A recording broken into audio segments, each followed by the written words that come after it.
Boom. Okay. Let me get both chats.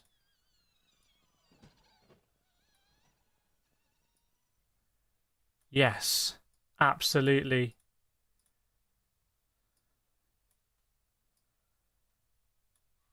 This is cutting edge stream technology right now.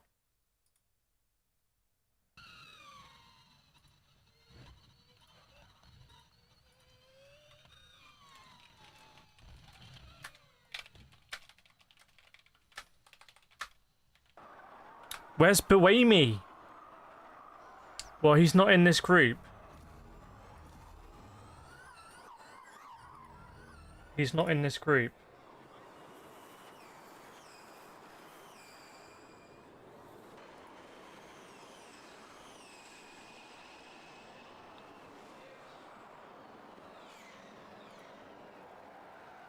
Right, I'm good. I'm all done. I'm good. And the cars are out on track right now. So, qualifying Group 8. Is anyone watching doesn't understand how it works? Let me know. Let's get rid of the old QR code. So, yes. We've got the blog as well. Let me get that blog running correctly.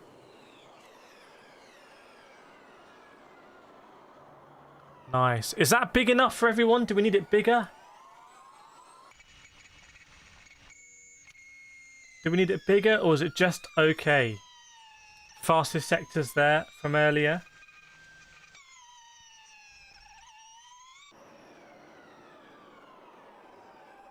How is the stream experience, everyone? Do let me know.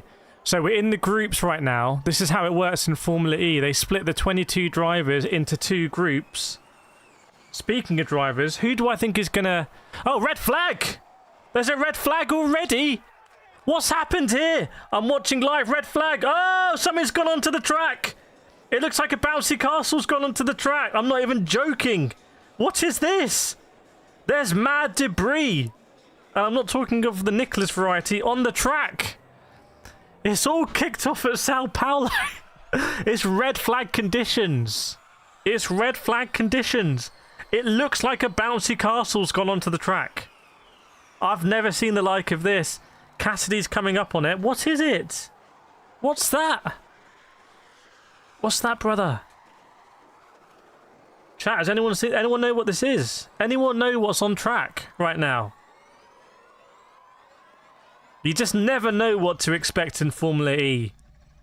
It's very unpredictable.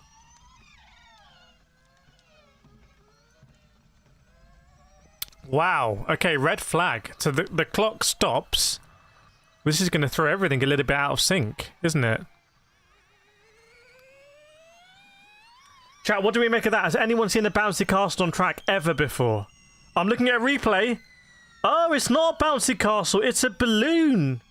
Has someone put a balloon on the track?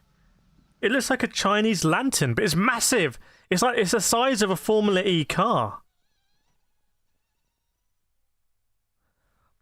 What is this? What is going on?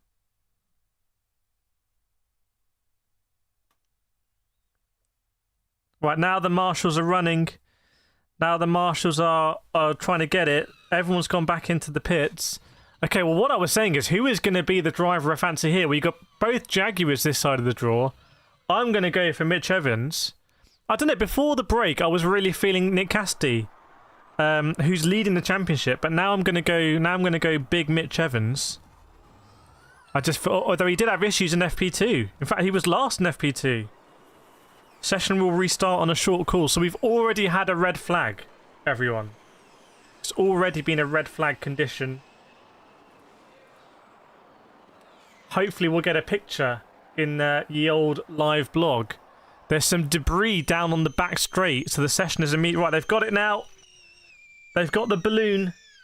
They've gathered it up. Goodness me, what timing as well. It flew onto the track. Right, the cars are going out again. The cars are going out. They're queuing up at the end of the pit lane. Very interesting pit lane here at Sao Paulo. So we'll see now who... Ah, there you go. You see on the live timings out again. Green flag conditions here at Formula E. It's green flag. Just like the insurer. And my screen footage is a little bit delayed, but it looks like, again, it's a Jaguar TCS car at the front, followed by Envision Racing.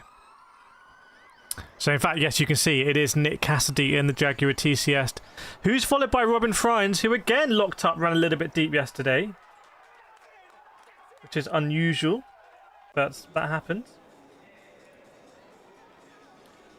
Welcome, Ragavir. Welcome, Nathan. 200 people watching in the shorts feed, I believe, in vertical land. How is the vertical stream? How is it me living vertically? Yes, there's already been a red flag. Can you hear me okay? Yeah, the feed is on a loop. That's just on B-roll. So we're looking good across both platforms. Or not both, same platform actually. So, okay, so this is the group stage. Less than 10 minutes to go. And what you want to do is you want to be in the top 4. If you're used to Formula 1, you can think of this like trying to get into Q3. You have to be in the top 10. Here you want to be in the top 4. Welcome, Kip. Good to see you. Hope you're doing well. So it is Nick Cassidy who gets us underway, followed by Robin Friends in the Envision. Let's get Cassidy up on screen. Here's Nick Cassidy in the Jaguar, who's followed by Robin Friends. But Cassidy leading the championship, and he was my pick at the beginning of the year. He was my pick to win. I just felt he looked so focused and in a really good place. He was driving for the Envision Racing team last year using the Jaguar powertrain. Now he's driving for the factory Jaguar TCS team, and there is now officially a Manufacturers' Cup in Formula E. So you do get a little trophy if you're the winning manufacturer, and I think they want to get that fully accredited from the FIA, like you get in Formula 1 with the Constructors' Championship. So keeping an eye on Nick Cassidy then. What's Cassidy going to do? You can see he goes around the last corner. This is where he was hunting down Mitch Evans, I think it was last year. Incredible finish last year. So Cassidy with a 1 minute 14 dead. Is that going to be good enough? Frankly, I don't know. We're going to find out. We are going to find out. So, 15.6. That's very slow for Fries. Must have an issue there. So Evans goes faster. So Evans goes faster in the battle between the two Jaguar drivers. It is Mitch Evans. We need to get that up in the vertical. We'll do it later. Norman Nato, meanwhile, in the Andretti, who hasn't really done quite as well as his teammate Dennis. Well, it feels like it's early doors. So we'll see what happens there. But Nato will definitely want to get through. But only 4 drivers are going to get through, and it's very competitive. This is the thing about Formula E. You just don't know. You just don't know who's going to get through. So it could be anyone. Welcome, Soldat in the house.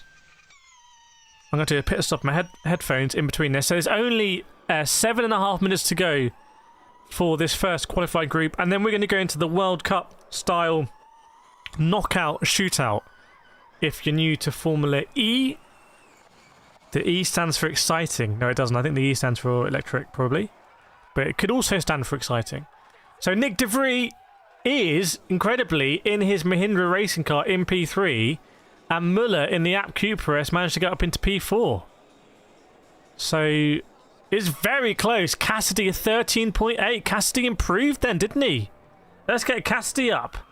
Look at that. Cassidy with a 13.8. Other drivers pitting. Does that mean Cassidy somehow did 2 laps? How's that worked out? How has he done that, Nick Cassidy? Obviously, energy is such a premium here in Formula E. So it is a Jaguar TCS lockout at the front of this group. 1 and 2. And Jaguar just look absolutely so strong. But yeah, that is footage of the Sao Paulo track from last year, actually. That's footage from this track last year. So you see a lot of the same drivers, all the same teams. Oh my goodness, there was some carnage last year. I guess Formula E cars are much closer to each other in performance than Formula 1 cars, meaning driver is much more important. That is what they say.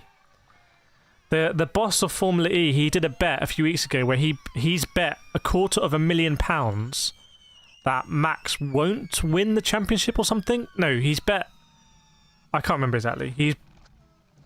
He's basically bet £250,000 to say Formula 1 is kind of quite boring because you know Max is going to win.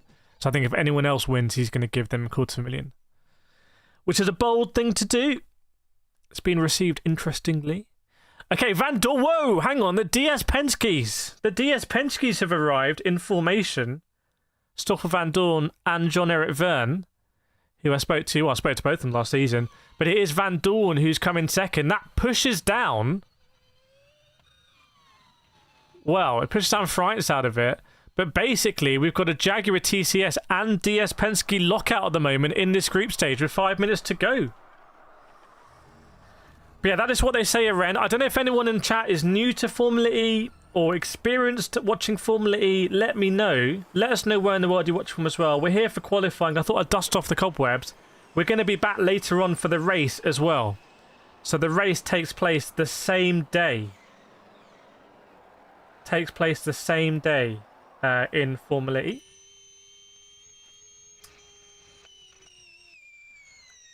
So you can see who's out on track. Is that Frines out on track already? Yeah, Robin Frines is out on track. Let's get old Frinesy on. There he is. The man who missed a lot of last season with a broken wrist after that big crash in Mexico City. And then he crashed again in Mexico City this year. That Mexico City was an interesting race. By the way, people are saying that this is going to be a classic Formula E race where there's going to be a lot of overtakes. There's going to be a lot of jostling. People saying peloton racing. It's going to feel like a peloton. Whereas what we saw in Mexico and Diriyah were more outright sprints. But what Jake Dennis did in the first E-Prix in Diriyah was scary. I think Jake Dennis won by 13 seconds. And there was absolutely nowhere the second day. Like really, really, really weird. It's such a shame to pay for Watch Formula E. Well, you can watch. Depends what territory you're in. But this watch along is absolutely damn free. So, but yeah, different broadcasters in different territories. So now we're going to see all of the cars really come out onto the grid, onto the track. By the way, I'm going to be at Misano. Which I'm super excited for because I've driven Misano quite a lot in Sim. So we're going to be at the Formula E rounds at Misano, which is really exciting. Really, really, really exciting. So we're going to be shooting a lot of content for you, whatever you want to see. Within legalities, we will do it. Thomas, you watch TNT. Well, I've got TNT Sports 1 live here. So that is where you watch it in the UK. That's where I'm watching it right now. On TNT Sports 1 with your man Jermaine Genus. Okay, so pretty much all cars from the group are now out on circuit. Who's leading? It is Casti. Let's get Casti up here. And Casti looks like he's sort of leading the group as well on track. So he's going to come around this double right-hander, turn 7, turn 8 complex. And then the turn 10, turn 11 last two corners.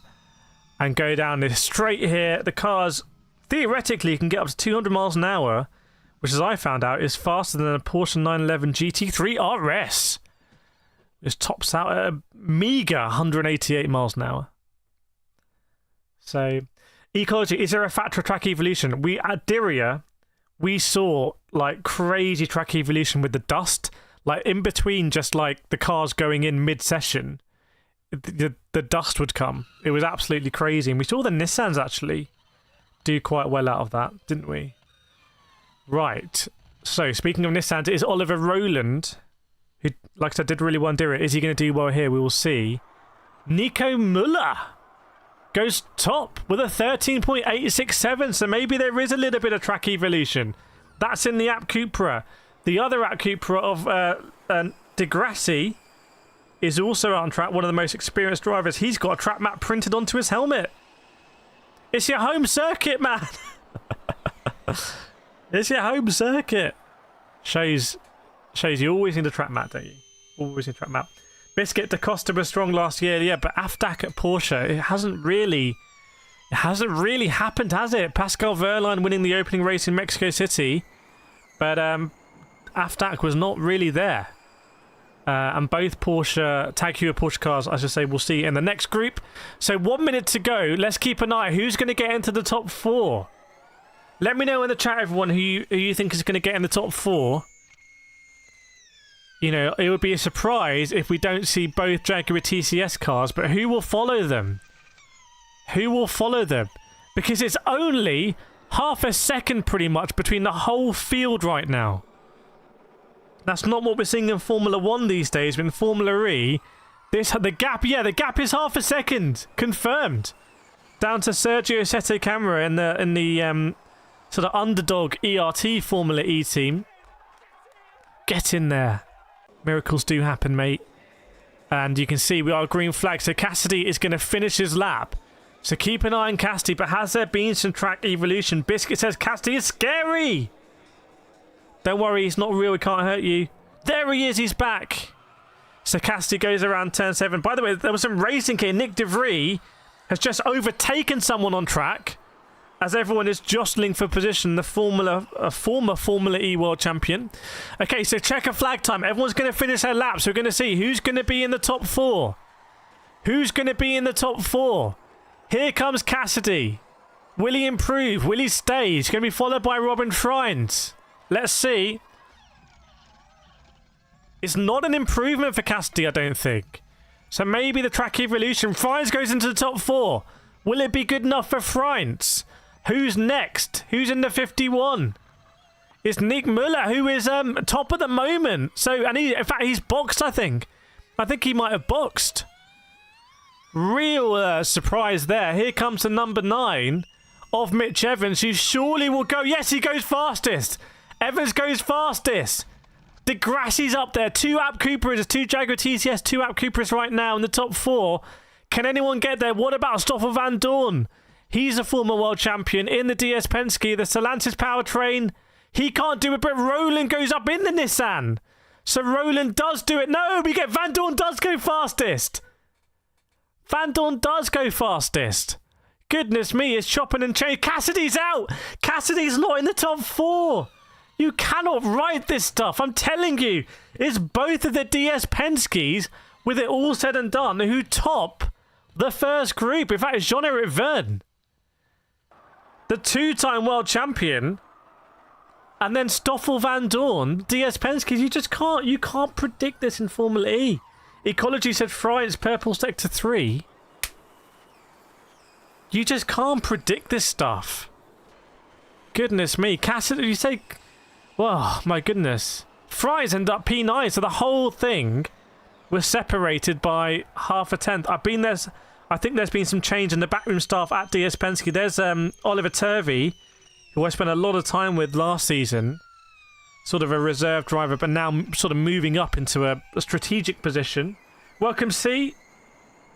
Well, we've just seen some genuine big drama here with Nick Cassidy not making it through. So it is Jean-Eric Verne.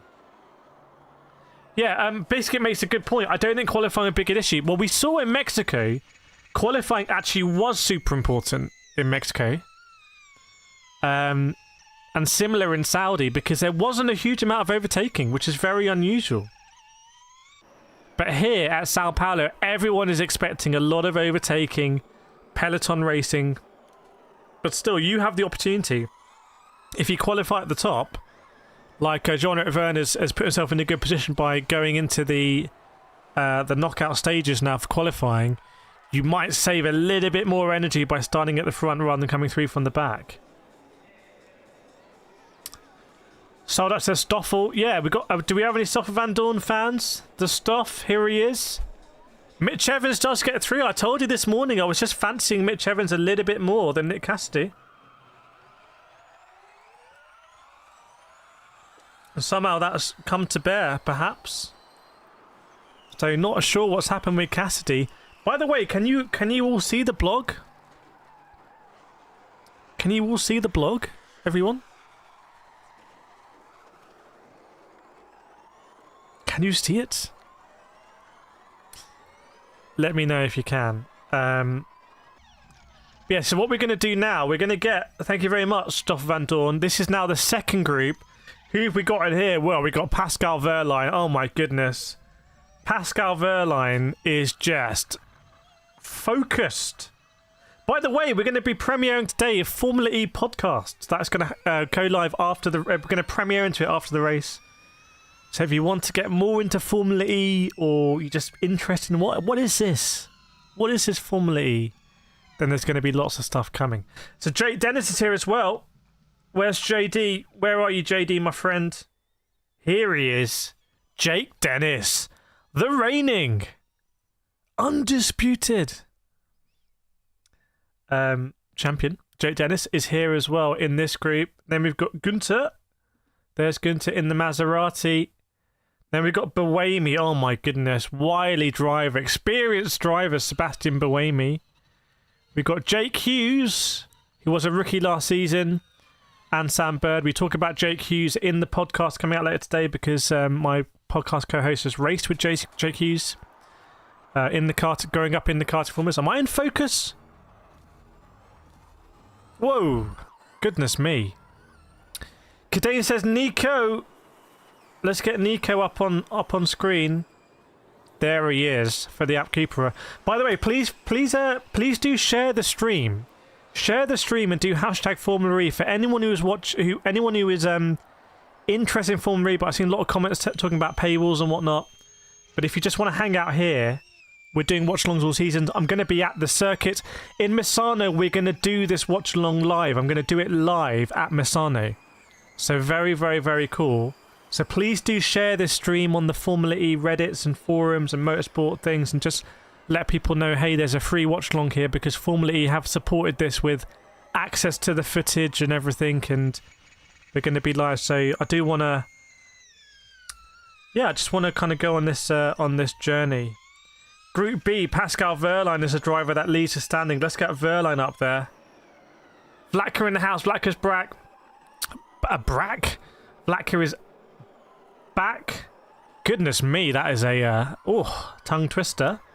Ecology, many people are saying that Jehan is greatly impressing. Where is Mr. Deruvela? Here he is. Jehan Deruvela, the only rookie here. He was meant to go to his home E-Prix in India. So was I. But it was cancelled a couple of weeks ago. So here we are at Sao Paulo instead. And the cars are out on track. Who is leading us out? It is Sebastian Buemi. And I need to do a quick headphone change. Thanks, Island Grown. Shame we don't do Rally. I'd love to do Rally. I want to do IMSA. I want to do WEC. I was meant to do Asian Le Mans last year, but I was just too busy. But I was meant to do it all officially with Asian Le Mans. That was all set up. But I was like, my real world racing got in the way, to be honest. So basically this year I'm pulling back on the real world racing and doing more of the watch-alongs, which is exciting. Is that going to work now? Yes. I got a new haircut as well. They basically set most of my hair off. Apparently that's trendy. I didn't like it, but I said, you do whatever you want to do. Groovy nearly thought this was a video game. Welcome, Groovy. Vlacker's in both chats. Expected time needed to reach the duels is a 1:13.6. Isn't that faster than what we saw in Group 1? You can see on your screen there. Are you sure you can read that text, everyone? Are you sure? Isabel Paflugin here as well. A little bit late. Vlacker got lost in Tunge Twisters. Yes, indeed. So this is Group 2 then. This is Group 2. So we had that red flag in Group 1, but this is Group 2. We got some very fast drivers. This is the thing about Formula E, is that you realise that all the drivers are really, really, really quick. So anyone can spring a surprise. If you pull a lap of the gods out, you can really spring a surprise here. Biscuit Noodle can't read it. If I zoom this, is it going to zoom everything? There we go. Chat, you got to let me know. You got to let me know. I can't see like you see. You're in control here. You're the bosses. Can you read it now? Can you see it? Is it better? Nice. There we go. Does Sebastian Buemi approve? Oh god, I'm not sure whether that's an approval face or not. Okay, Biscuit can just... Ecology can just read now. You were illiterate, but now you can read. That's the power of the Formula E watch-alongs. I feel like I'm not really in focus. Like, I feel like... Does it matter?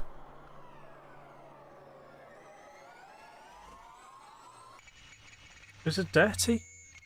Is it me?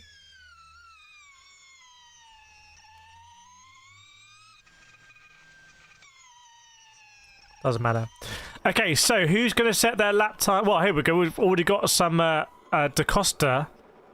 Somehow has already set one, weirdly. But I think it's going to be... A lot of these are not representative. So we've got a big group at the front. I think it's Verline leading, isn't it, in 94? Yes, Pascal Verline, who's just been overtaken by the 7 of Gunter, actually. So everyone is jostling here. But De Ruvela, Tictum, Fenestraz and Buemi did not get representative lap times in. Can you explain a bit how FE quali works? So the way it works is you split the grid of 22 drivers into 2 groups of 11 each. Each group goes out in turn. This is the second group. And the top 4 drivers make it through to the World Cup style knockouts. So basically, you've got to be in the top 4 here. Welcome, Ruud van Loon in the house. Good to see you. No Dutch Formula E-Prix, but we'll hopefully be one. So now everyone sprints out. So Pascal Verline is leading this train. So keep an eye on the Verline sectors. And he's very closely followed by Sebastian Buemi. Sam Bird did the fastest sector 1. But he's gone into the box. So how is Verline going to do? Very closely followed by Buemi. Very closely followed. I mean, Buemi's going to be getting quite a nice slipstream here, actually. Down some of these longest straights. Shame they're not racing on Interlagos. Maybe in the future. They are going to be racing at Misano this year. I'm going to be there. Portland as well. Monaco. Maybe we'll go to Monaco. That would be great. Right, so very close you can see between Verline and Sebastian Buemi. What is going to happen here? I'm looking at the sector times. Where is Buemi's sector times? Well, not quite as quick, actually, as Pascal Verline. So, doesn't make a lot of sense to me, because you think Buemi was getting a very nice tow in the Jaguar power-trained Envision racing car. But here comes Verline in the Jaguar Porsche, and does go fastest with a 13.7. Now, you can see the predicted cutoff was a 13.6. But that is still fast enough for Verline at this stage. So he will come into the pits now. And Aftak, Antonio Felix da Costa, comes in second with a 13.8. So it's a bigger spread. What about Jake Dennis? And Jake Dennis, a reigning champion, in third with a 13.893. So at the moment, but as we know, anything can happen with the track evolution here.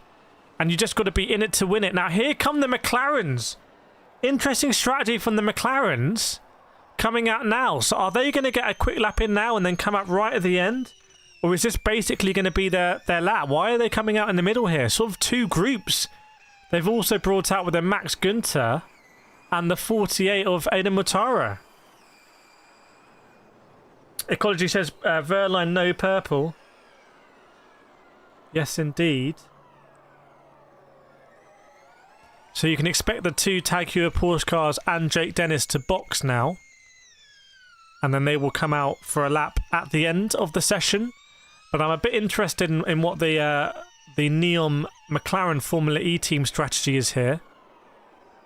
With Sam Bird and Jake Hughes. So we've got 4 cars now basically out on track. Ready to set a fast qualifying lap time. That will put them into the knockouts. On this, yes, Sao Paulo street circuit that you can see in the background. Formula E giving us the images here, which is awesome. How long is a race? I'm not sure how long the race is tomorrow, but yes, it is limited basically by capacity, or limited really by energy. So they have a fixed amount of energy they can use in the race. And some people thinking there was too much energy really in Diriyah and Mexico available to use. But this one is going to be the drivers are going to have to pull out all the stops to somehow save that energy and also try and win the race. Biscuit Noodle says, come on, Porsche. So, Buemi is also out on circuit. So lots of different strategies right now. I wonder if there's been some traffic for the 7 of Max Gunter and his teammate Jehan de Ruvela. Because Gunter's on a fast lap, and I don't think de Ruvela is, actually. So I'm not sure what's going on there. But keep an eye on the McLarens of Jake Hughes and Sam Bird. Sam Bird at the moment is last in the standings. So remember, you need to be in the top 4 here to progress. You need to be in the top 4 to progress. Hughes, Bird, Günther out on circuit, and Deruvela, and the 23 of Sasha Fenestraz in the Nissan Formula E team. So what's going to happen here? Keep an eye on the McLarens coming round turn 10 and now the final turn 11. Going to set their lap times. Doesn't seem like any purples, but they do seem like decent sectors for the McLarens. I think the McLarens could do okay. Let's see. What's it going to be for the neon McLarens? Are they going to improve? Or maybe they just haven't. Maybe they haven't. In fact, I don't think they have. I don't think they have at all. So that does not look good for the neon McLarens, especially with Sam Bird rooted to the bottom. So Fenestraz is in P4, Jake Dennis in P3, Antonio Felix Costa in P2, and Pascal Wehrlein sitting pretty in P1. And there is a 7/10 field spread. Are there pit stops? There aren't pit stops right now. In the first season, there was pit stops. And there still may be pit stops later this season. Depending if they bring in the recharging, which I personally feel like is... Well, I'm not sure it's going to happen, but it's meant to happen. We'll see. I can't drink this. I'm doing my bit, though, with my... my straw is just completely disintegrated. There is no... Doing my bit. Okay, so Pascal Wehrlein goes over again. You can see... in fact, he must be starting his lap here, presumably, because we've got 1 minute 50 to go. It hasn't been... Everyone has not been on the same run strategy here, which has been very unusual. So, somehow Sam Bird just going up to P5 there. Maybe it was really their second lap where they've turned it up. So Sam Bird did improve on that second lap there. All the cars are really mixed up right now. They used to have a minimum time for the pit stop because they would actually change car. And so to make it safer, they'd have a minimum time. So you see Sam Bird jumping from one of the Virgin cars to another Virgin car. Was that an issue there for the 13 of Afdak? I'm not sure. Or was he just navigating that chicane? Maybe a timing thing. And again, you see Buemi absolutely glued to the back. It's a little bit like this. I want to show you what it's like. With Sebastian Buemi is absolutely glued to Pascal Wehrlein. He's right behind you. Yeah, there is real competition, Ruud van Loon, that is true. So just 50 seconds to go. So the drivers who... I think pretty much every driver will be able to do another lap, but very different strategy to what we saw in the first group here. Although the first group did have that red flag. Piero saying Günther P1. Isabel Fluggers liked the stream. Yeah, get those likes in, everyone, if you are enjoying it. I don't know how many likes we want. I can't actually see. We can try and aim for 100 if we want to get there. Sam Bird was having to do an overtake on Sasha Fenestraz.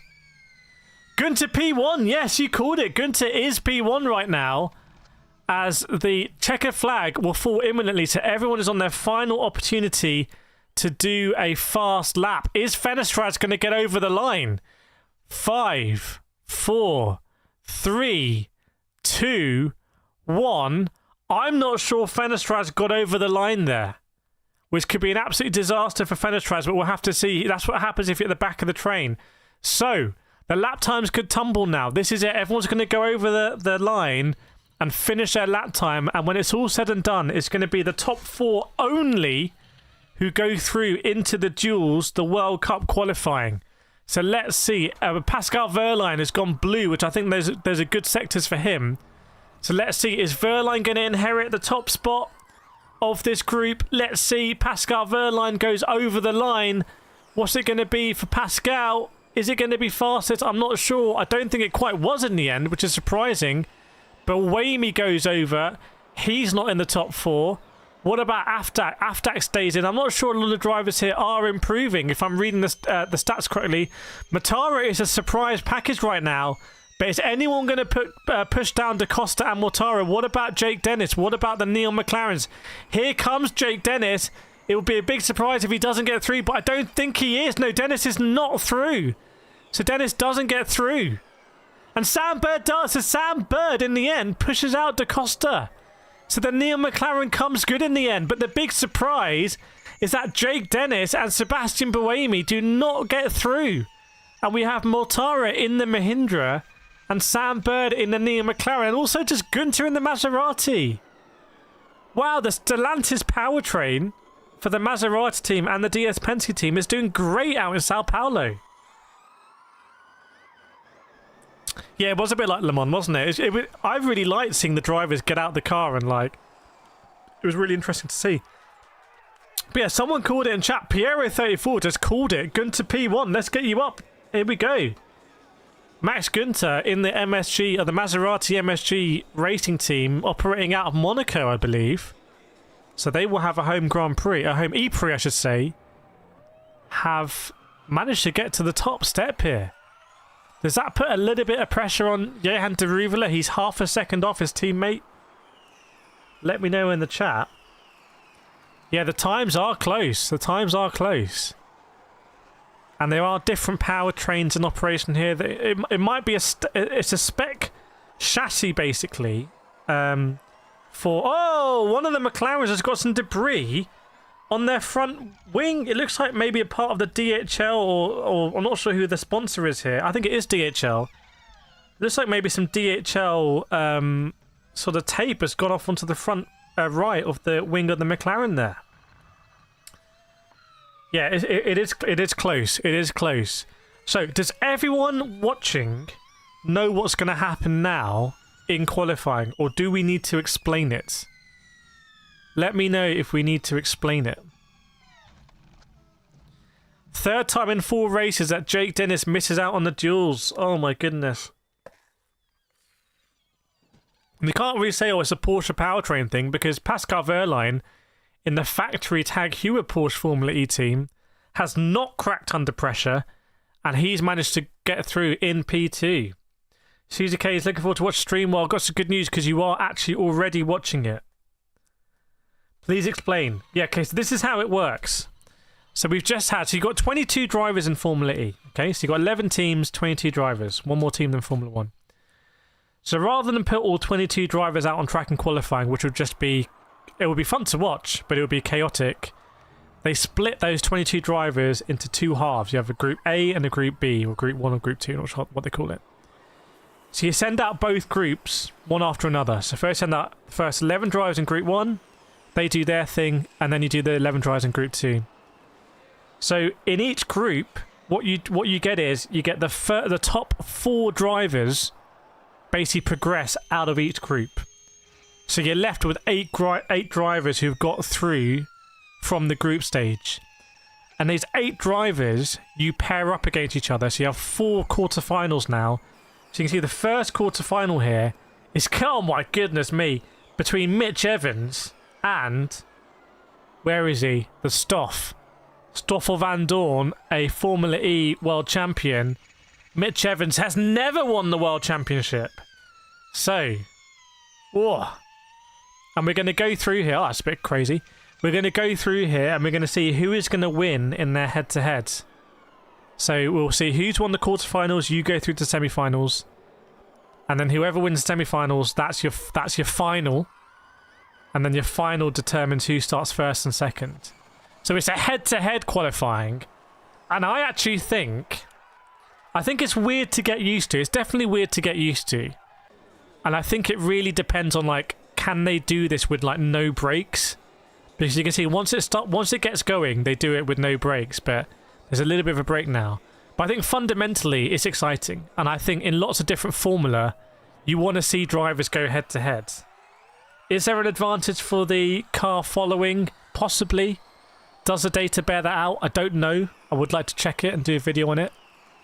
But you see, right now we're going to have Mitch Evans and Stoffel Van Dorn are literally going to go head to head in this duel. Isabel Flug, how is the starting order for the other 7? I think it comes down to your time, yeah. I think it's somehow done on your time. I think that's how it works. I think that is how it works. Yeah, I'm very excited to see this. And obviously, from a watch-along perspective, we can be like, well, who is going to win in these duels in Formula E?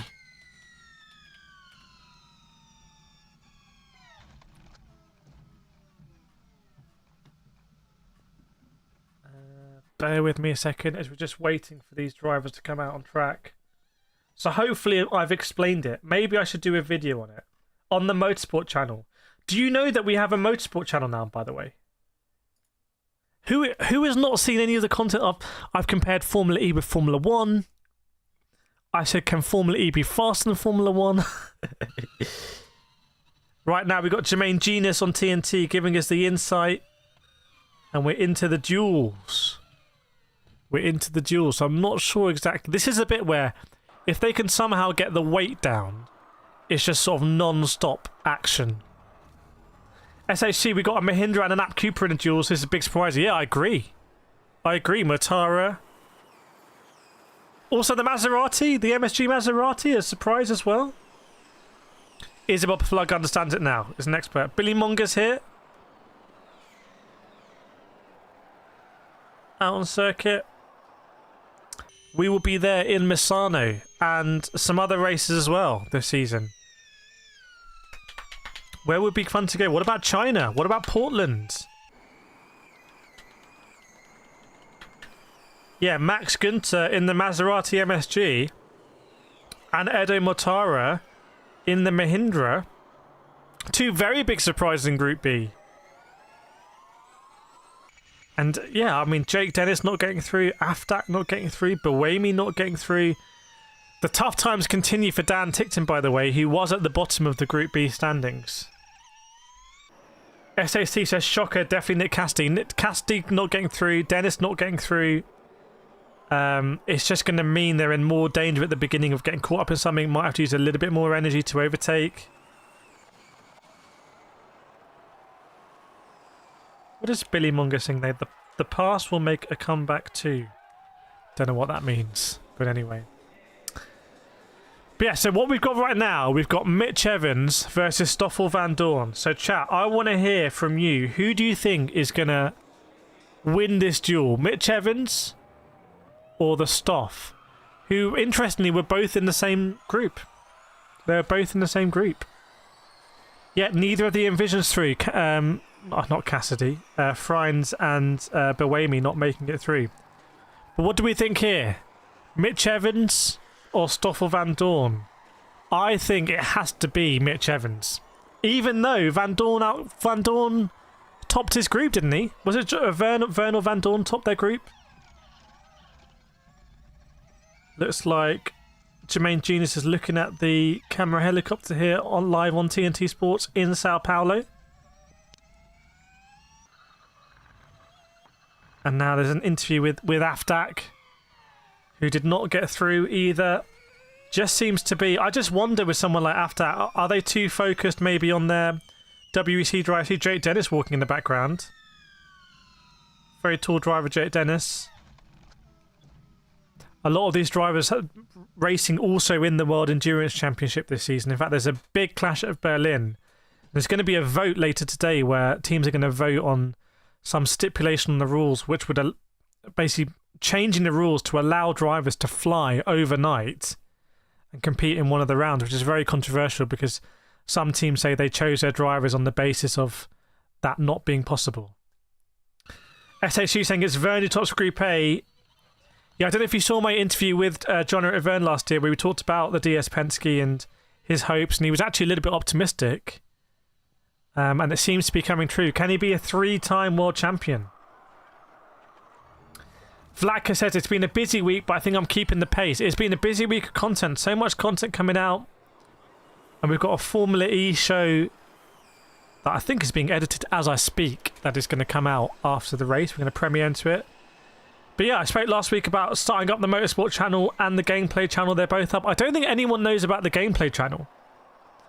But that's gameplay, that's not motorsport. So motorsport, there's just going to be so much behind the scenes. There's stuff up there already. And a lot of short form clips as well.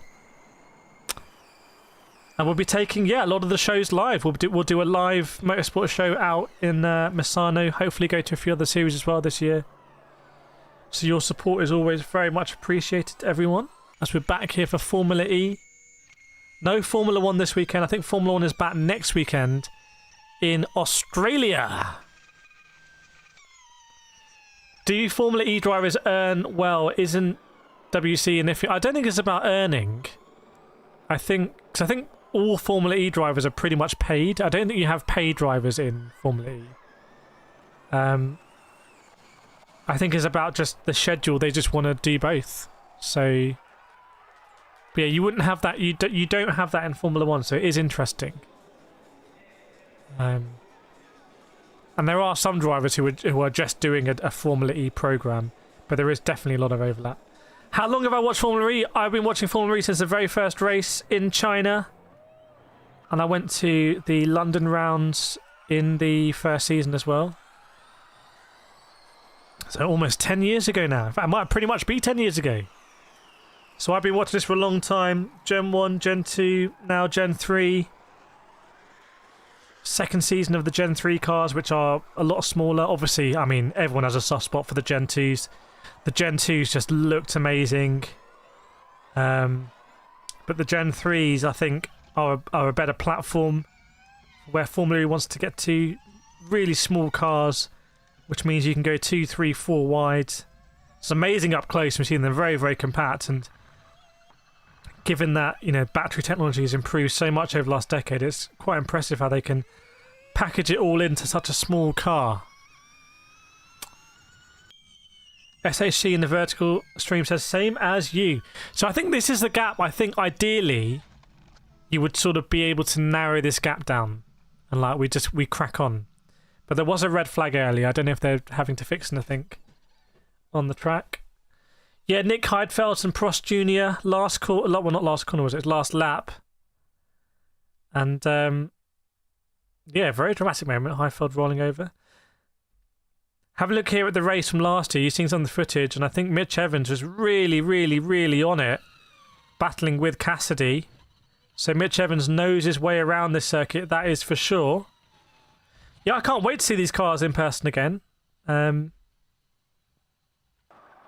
always liked the concept of Formula E that you can hear the tyres, you can hear when they go over the curbs, when they hit the barriers, and I also watch a lot of Formula 1 and I watch a lot of GT3 and WEC and IMSA and stuff like that as well. It's different, but I do appreciate these things that you can experience in Formula E as well. Still waiting for these duels to commence. Commence the duels, I say. Let's duel it up.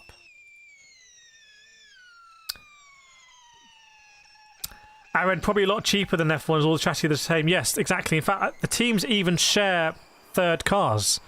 So third chassis are shared between the teams. As became apparent last year in Rome, where there was quite a bit of carnage. And I think there was some hierarchy pulled on who was going to get the spare chassis, basically.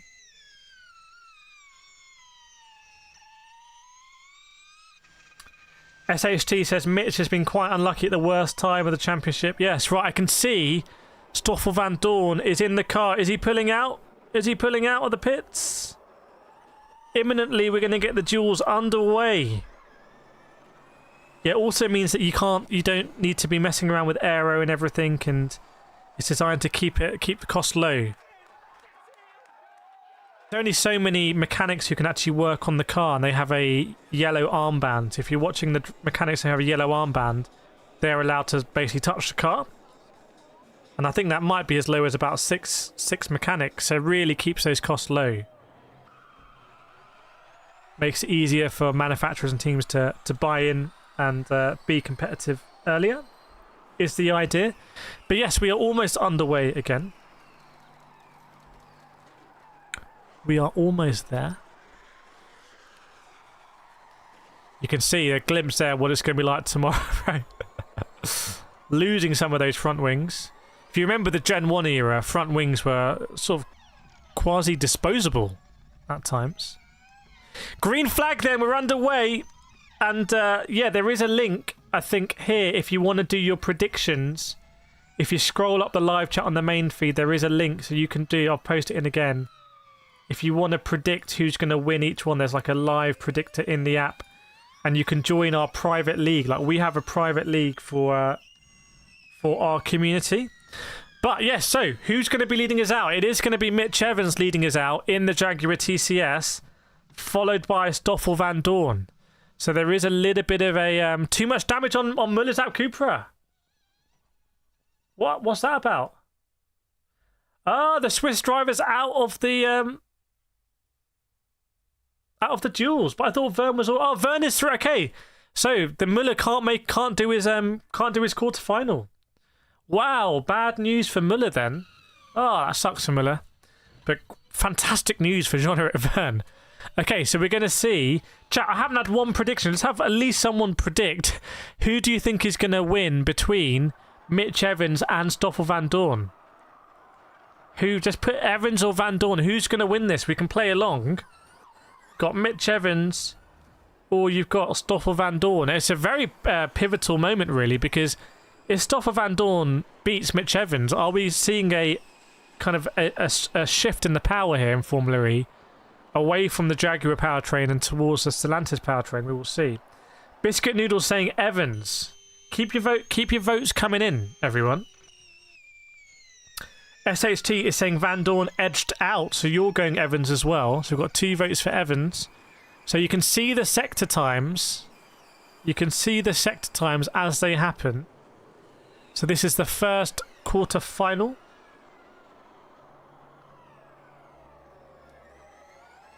First quarter-final here. And what? So Evans 23.3 in sector 1. What is Stoffel Van Dorn going to do? Oh, Van Dorn goes faster. Van Dorn goes faster. Vlatka's voting for Van Dorn. I think Vlatka knows something about this. What about sector 2? What about Mitch Evans? What can he do in sector 2? 28.2 in sector 2. So will Stoffel Van Dorn beat that?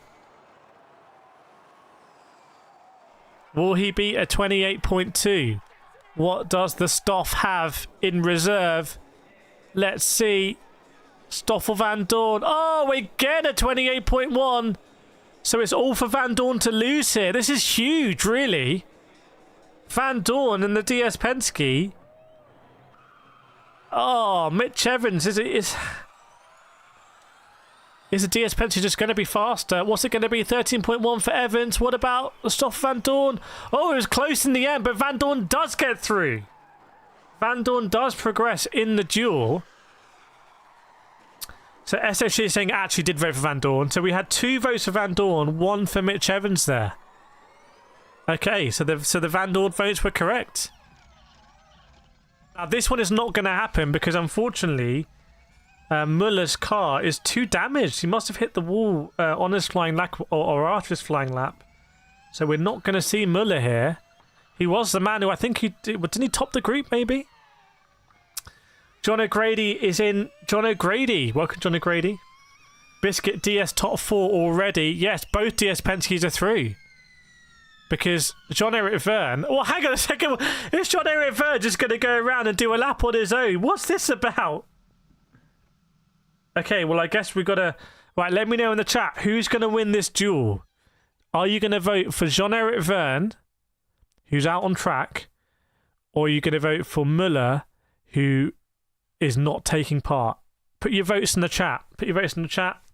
I'm kind of sad Malaysia cancelled Formula in 2026. I'm not sure they did cancel it. Although I think we're looking at Thailand, maybe. Get your easy predictor votes in. Get your easy predictor votes in on the link. It happened last in Hyderabad. Not sure what happened, but yeah, it's going to be close. Right, right, Verne goes over to start the lap. Let's take a look at the sector times here.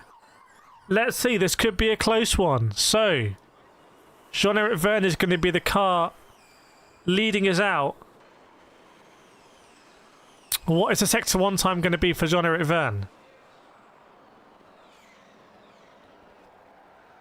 23.0. Will Muller beat that? He's currently not in the car, and the car is in Parc Fermé, so it's going to be difficult.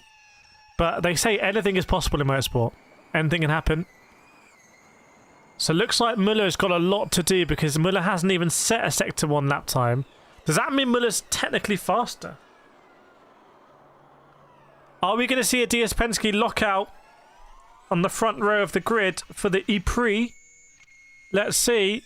Tell you what, Jean-Eric Vergne is still pushing it. I guess it sort of maybe matters where you match up for the semis, but you'd feel very stupid if you binned it here, wouldn't you, Jean-Eric?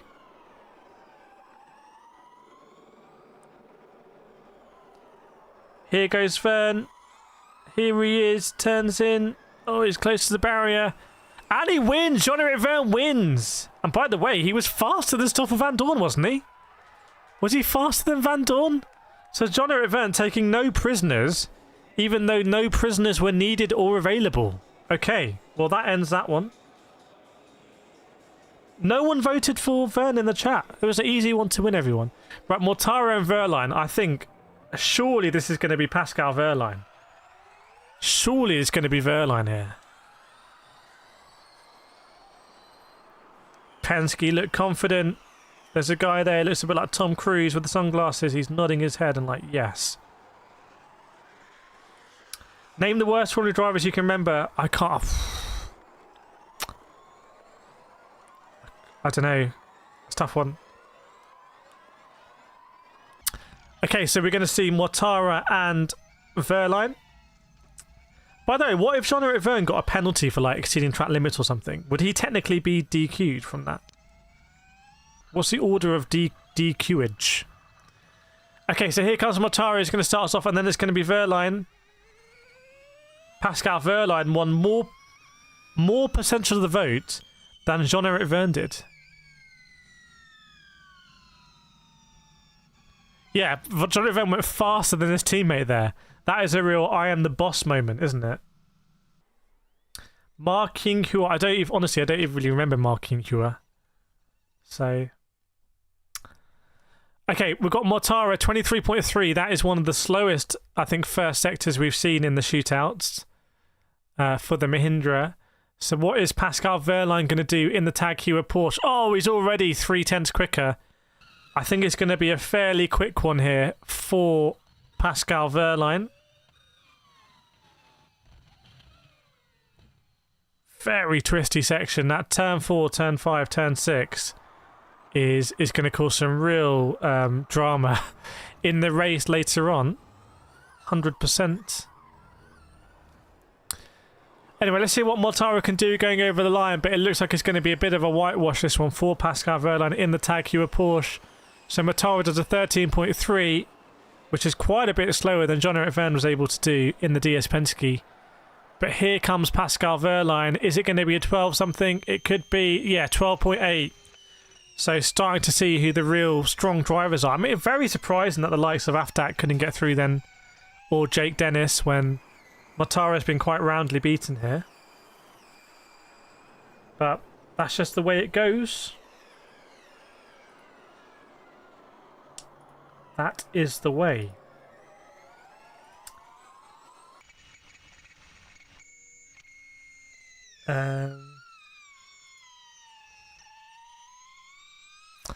Yeah, so right, next duel already, we've got Sam Bird and Gunter. Right, this is a close one. Let me know who thinks is going to win this one. I can't really call this one, actually.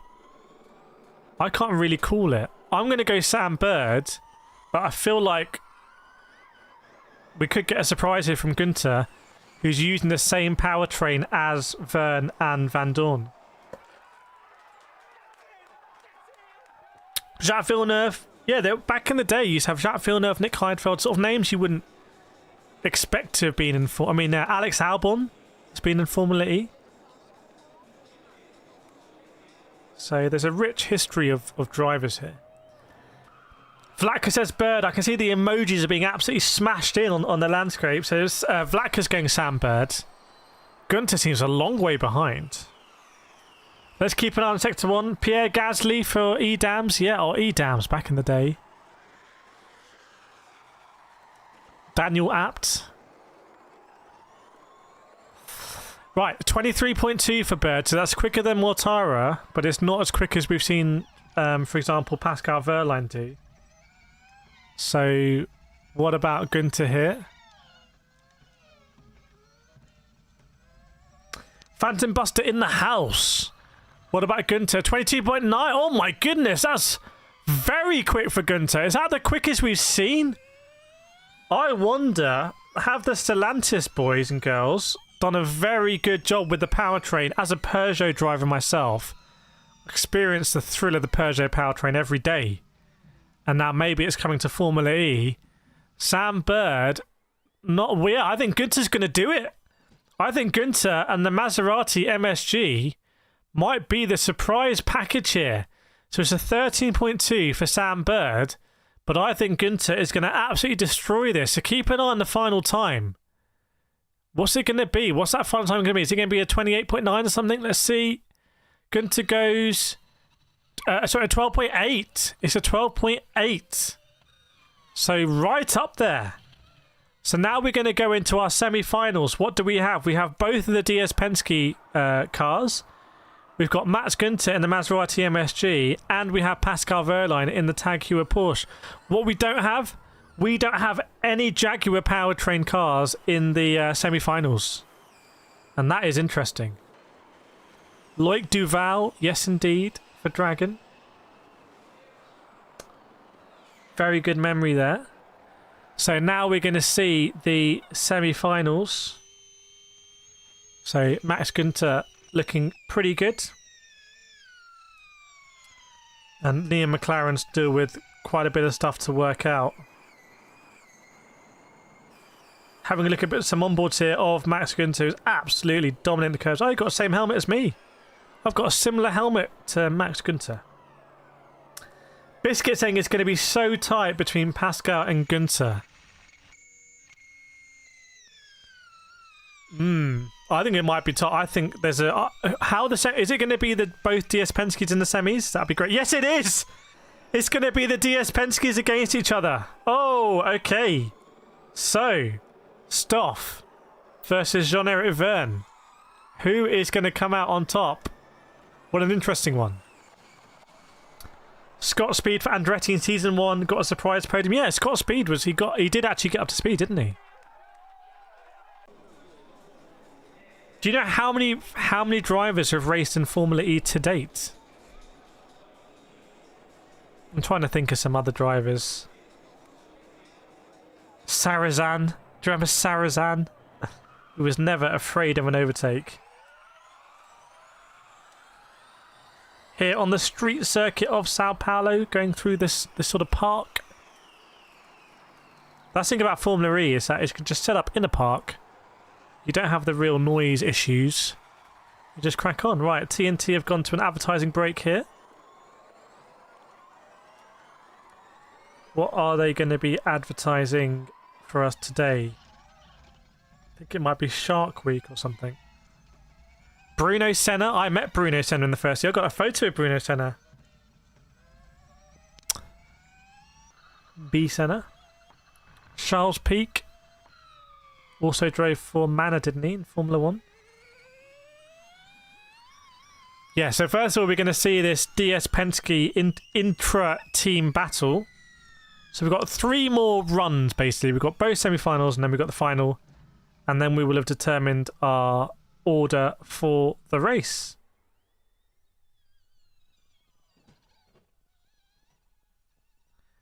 Which is exciting. I am ready for it. But I don't know how long I need to work out... I need to work out the schedule for like these duels. And then we're going to be back later on for the race, everyone. So the race is going to be... I think I'm going live at 4:45 or something.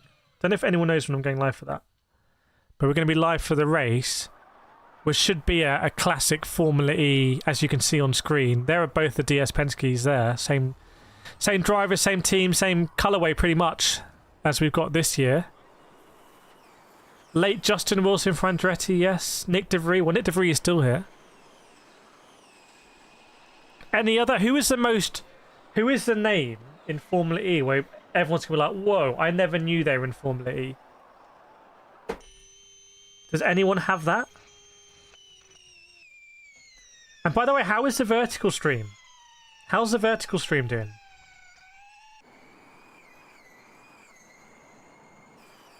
"12 Hours of Spring" is on today as well. So it's a big day for motorsports. If you are a motorsport fan, it's a good day. It's vertical. Okay, that's good. That's step number 1. Imagine if I'd done it the wrong way around. Right, so we're waiting for the DS Penske off here. Yeah, so we're doing the race later, and then we're doing a Formula E podcast where we're going to go through all the drivers. 4:45 schedules. We're back at 4:45 UK time for the race. That is in about 3 hours' time. For the E-Prix. And then I think next race is going to be Tokyo. But I'm not sure I'm going to do a watch along for Tokyo because I think the timing is probably going to be horrendous. So we'll see. We'll see about Tokyo. Or I may go to Tokyo. Anything is possible. It may just be easier to go to Tokyo. Takuma Sato in the first ever Formula E race in Beijing. Gutierrez. I'm trying to think of some others. I am trying to think.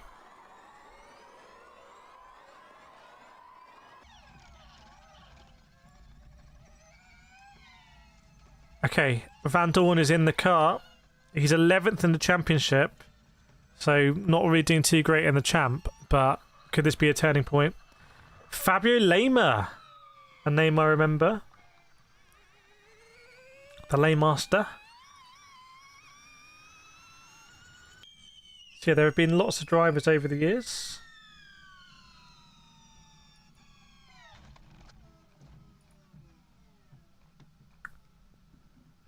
Let's get these cars out on track. Catherine Legg, yeah. Driving in, what, IndyCar? Stuff like that now. Mats Gunter's in the car as well, so everyone is ready to go because it's going to be non-stop here for the semis. And hopefully a quick turnaround to get into the final as well. DS Penske guaranteed a front row start. Yes, indeed. Penske are guaranteed that front row start. But which Penske drivers are going to be? Sakon Yamamoto.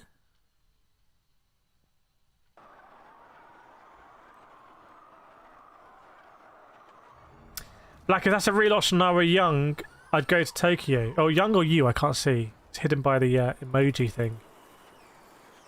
It's travel and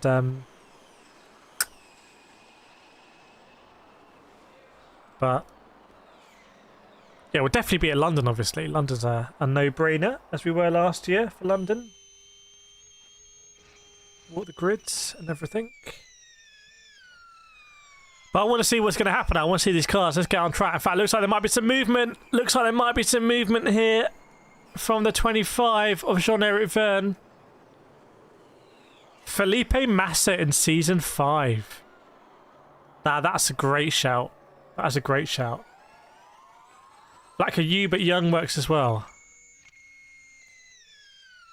Yeah. Massive city, Sao Paulo. Right, okay. Let's get this underway. Let's do some dueling. Duel. Yes, we're going! And it is Stoffel Van Dorn who's going to be leading us out in the DS Penske, followed by Jean-Eric Verne, also in the DS Penske.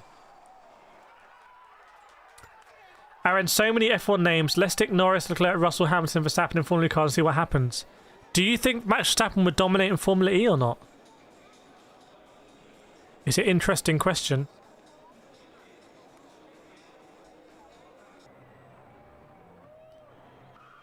Here goes Stoff. The Stoffmeister. Karun Chandok. Okay, Sector 1 for Stoffel Van Dorn. What's it going to be? Has there been a little bit of track evolution or devolution in that gap? Sector 1 for Stoffel. Oh, they're doing their outlap. My bad. Crypto says, nah, he won't. He won't dominate. I'd love to see Max in a Formula E race. Maybe that could be a bet. Maybe the Formula E boss can bet £500,000 charity if Max enters a Formula E race.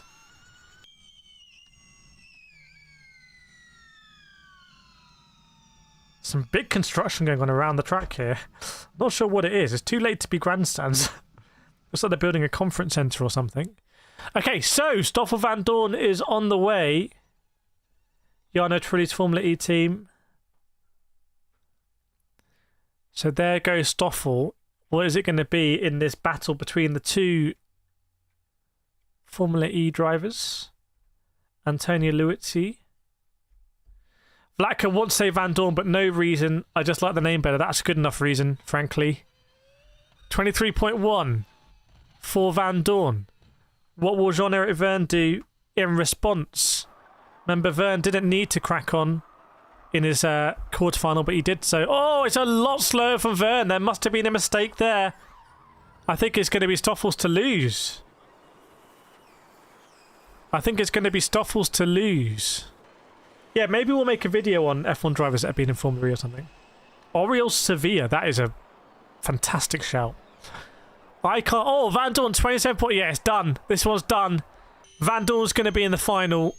It's going to be the Stoff. And Jean-Eric Verne... Whoa, 12.5? DS Penske? DS Penske? What on earth? Well, I say DS Penske, but is Verne even going to get in the 12s? No. So, Stoffel Van Dorn has absolutely demolished Jean-Eric Verne there by 7/10. That is huge. That is absolutely monstrous. So not quite sure what happened there with Jean-Eric Verne. But yeah, Van Dorn is significantly ahead. And now we're already into the second semi-final. Here we go. Max Günther and Pascal Wehrlein. What can Günther do? Is it going to be a Stellantis powertrain final? Get in there. DS Penske team looking very cool. Stoffel just looked more comfortable in his DS Penske car this season compared to last year. I wonder if last season he was testing for Aston Martin. He kind of was looking for an Aston Martin drive maybe, and now maybe he's a bit more focused here. Both these drivers are driving for Peugeot, I believe, in WEC. All part of the Stellantis group. So, starting the laps now, I believe. Here comes Günther versus Pascal Wehrlein. It was very split in the predictor, almost 50-50. A slight edge for Pascal Wehrlein. Very slight edge. So...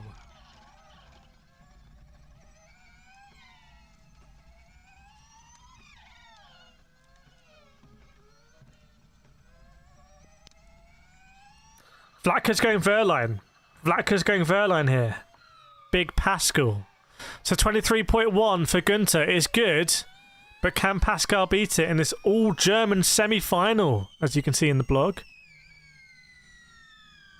Pascal Wehrlein goes faster by 400, so it's very close. It's very close. Are they going to get close to the 12.5 or Stoffel Van Dorn, though? What about Max Günther in Sector 2? It's a decent Sector 2 as well, 28.1 basically. But is Wehrlein just going to be clear? Let's see. Wehrlein in Sector 2. Oh, it's very close. Nothing really to make. It's all up for grabs. It's all up for grabs in the last sector here between them. Huge for Günther if he can get through. Huge for Günther if he can do it. What's it going to be over the line? 13.0. Surely Wehrlein can beat that. Let's see. Yes, he does. It must have been a mess up in the last sector. I'm having a look here at the replay. Was there a slide or something? Not that I can see, but it is Pascal Wehrlein who comes out on top.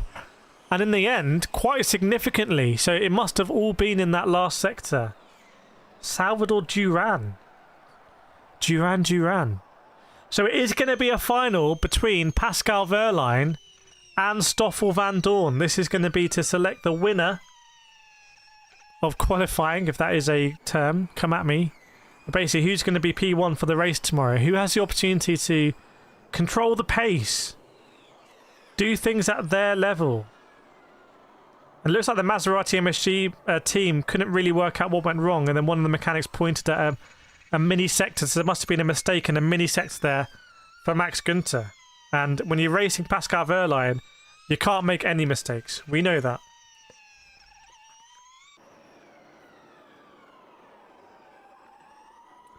My straw is just giving up the ghost here. Look at this. Look at this shambles.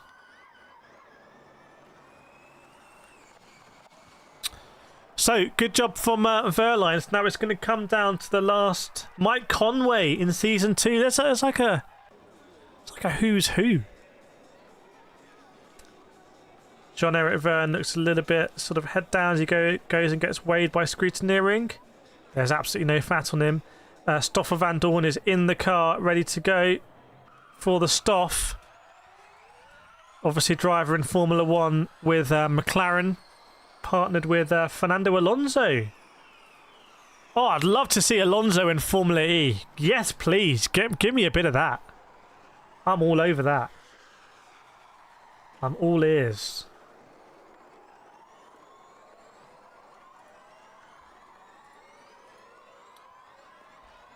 I am definitely all ears for that one. Rosenquist, race winner with Mahindra. The streets won't forget. The streets will not forget.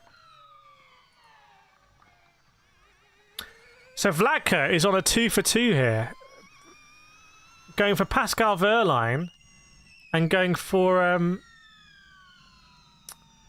Sam Bird didn't come through, but I think Vladka's the most accurate predictor in the chat. Right, so what app is the race on live in America? I don't know about America. You have to check. Probably the Formula E website will show you.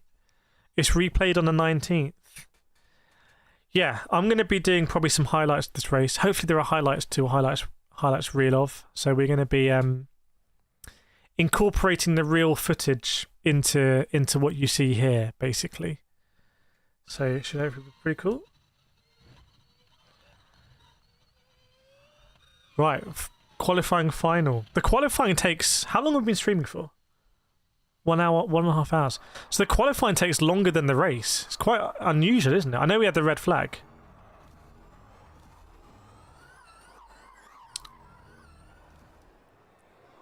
And it all happens on the same day. So you're in and out. Jose Maria Lopez. Yes, indeed. Touring car champion, also World Endurance champion. To the Lopez Kobayashi. Who else in that team? Was it Conway? Conway Kobayashi Lopez? Is that right? Tom Dillman. Philip, qualifying what hour start in from PH? No idea what that means, but qualifying is about to conclude. We're about to do the final bit of qualifying. And it is going to be Pascal Wehrlein against Stoffel van Dorn. So what are we thinking then, chat? So Vladka says, my intuition too great today. I'm not 100%, but it's decent. So I'm going for Van Dorn in the final. Oh, okay. Does everyone agree or anyone feel differently? Richard Branson.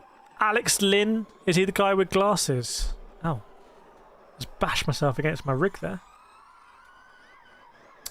Almost 1,000 people passing through the Formula E qualifying stream today, which is awesome. And interestingly, on the shorts form, 2,000.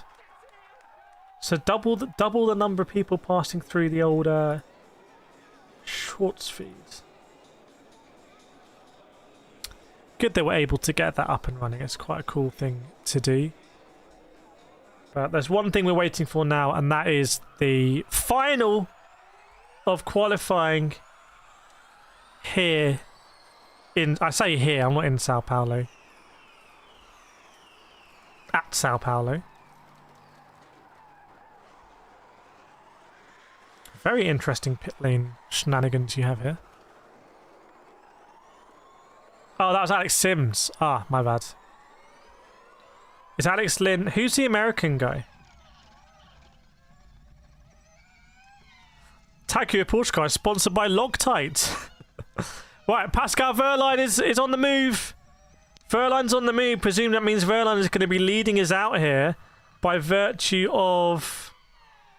Well, no, sorry. Van Dorn's second by virtue of his blistering 12.5 time in the semi-finals, which no one has really even got close to that, to be honest. So Van Dorn was 0.2 faster than Wehrlein in the semi-finals, is the critical one. John Colquhoun, if you get 4 E-Pre, you get 4... Nice one. Good offer there from John in the chat. Get access to the broadcast, and you can run both. You can run both and watch like a pro. So the head-to-head between... Oh my goodness, exactly 50-50 in the Predictor app between Pascal Wehrlein and Stoffel Van Dorn. Interesting. Interesting. Okay, so Wehrlein's on the move. This is it.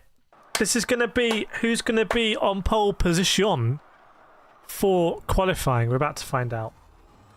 We are about to find out. We've had one prediction in the chat, which is Vlatka saying Stoffel Van Dorn. Everyone else keeping your cards very close to your chest. Playing it cool. I see you. So Wehrlein on the move.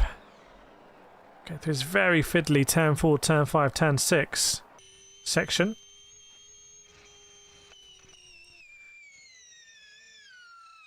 Going to be some late moves into that one. Faux show.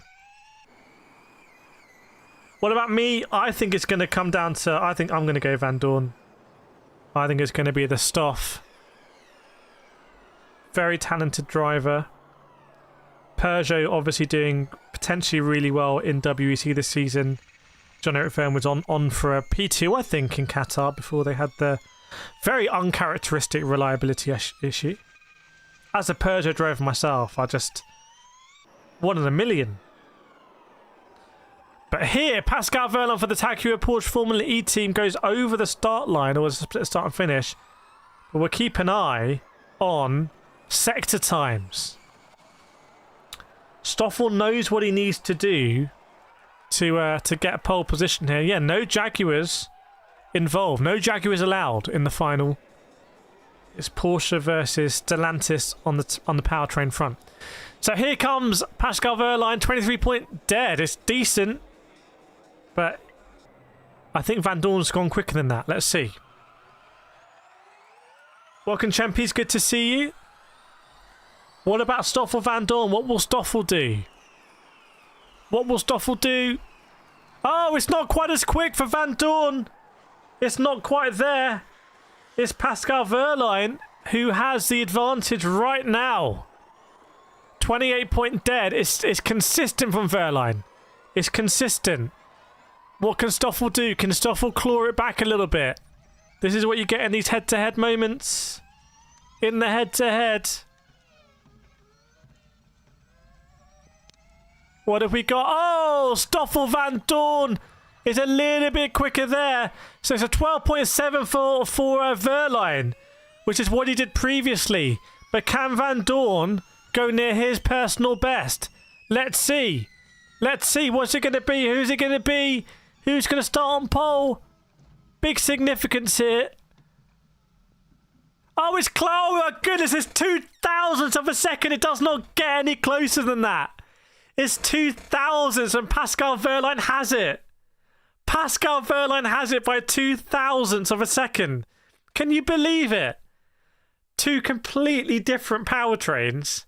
And somehow, I mean, that is just the closest of margins. That is ridiculously close. You're talking just like, it's not even a little bit of wheel spin, or it's just the very closest of margins. So big fair play there to Pascal Wehrlein and the Tag Heuer Porsche Formula E team. But I think DS Penske won't be massively disappointed to be in the hunt. They're going to start on the second row. And they've got John-Eric Verne starting on the second row of the grid as well. Ah, a shake of the head there from the DS Penske Tom Cruise looking man who's not happy. Big shake of the head for the cameras. To me, it seems like this man he's wearing the shades indoors. It's a strong look. I hope to interview this individual this season. He seems like a character who's going to instill some high performance things into DS Penske. That was too close. It was very, very, very close there. So Pascal Wehrlein does get it. Pascal Wehrlein gets it. There we go. That's going to be our start for the grid tomorrow. Yeah, tomorrow is sorry, in the bottom left is a highlights from last year. So we are going to be back in about 2.5 hours time, 4:45 for the race watch along. So make sure to join us there. It's going to be hopefully just absolute carnage and classic Formula E. Very exciting. Again, looking at the replay here from the DS Penske. Oh man, there was a smash of the table there by the DS Penske. I think new team principal was not happy about it. Interesting drama. So there we go. We're already set up to go for the race. This is our race overlay. Look at us now. So thank you very much. Oliver Askew was the American driver. Yeah, thank you very much for joining here. Please do join us for the race. Please do share the stream for anyone who's not able to watch the television broadcast. They can join us here. And yeah, I'm looking forward to it. I'm looking forward to it. So I'm going to end this stream. It should take you automatically to the page for the race. You can hit the like button, put something in the comments, and I will see you there. John Corker saying, come on, Envision. We will see. I will catch you in a couple of hours for the live watch along of the race. I will see you then. Let's do it. Let's do it indeed. People in vertical land, you get a little bit extra. You get a little bit extra, but I'll